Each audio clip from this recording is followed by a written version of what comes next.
I would say I had 5 options. The first option for me was to resign. President Cyril Ramaphosa, back at the Zondo Commission, this time to answer on what he did to stop state capture during his tenure as second in charge of the country. In his first appearance, the president conceded that allegations of state capture were not taken seriously when they were raised in 2011. Now, answering on his role, Ramaphosa said resigning as the deputy president would have yielded no results. He chose to remain and put up a resistance. The first option for me, Chairperson, that was available to me was to resign from the executive. While I would have earned quite a lot of praise from many quarters, this action of resignation would have significantly impaired my ability to contribute to bring about what I would call an end to state capture. It would have caught the big headlines, newspapers, and that would have been the end of it.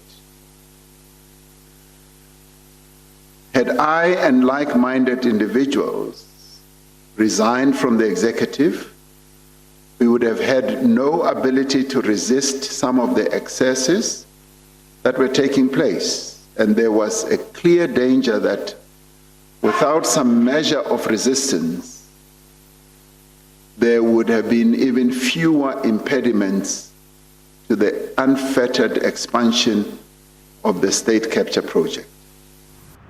Answering questions about Eskom-related testimony in his capacity as former head of government business, Ramaphosa says he was frustrated when he learned about the abrupt suspension of the Power Utilities board members without his knowledge in 2015.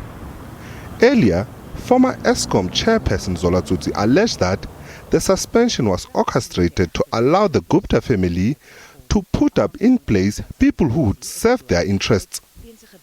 However, Ramaphosa says it was him who recommended to the then President Jacob Zuma that Brian Molefe replaced then CEO Cyril Ramaphosa.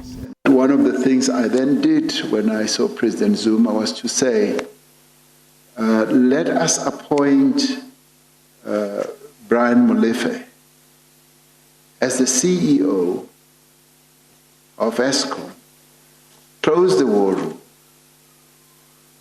and he has proven himself to be quite an effective CEO.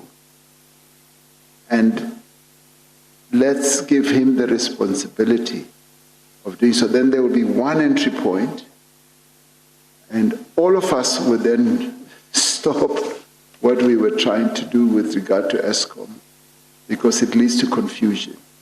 The president also dealt with the decision to replace the Eskom board and various members of the executive in 2018, including CEO Machela Koko.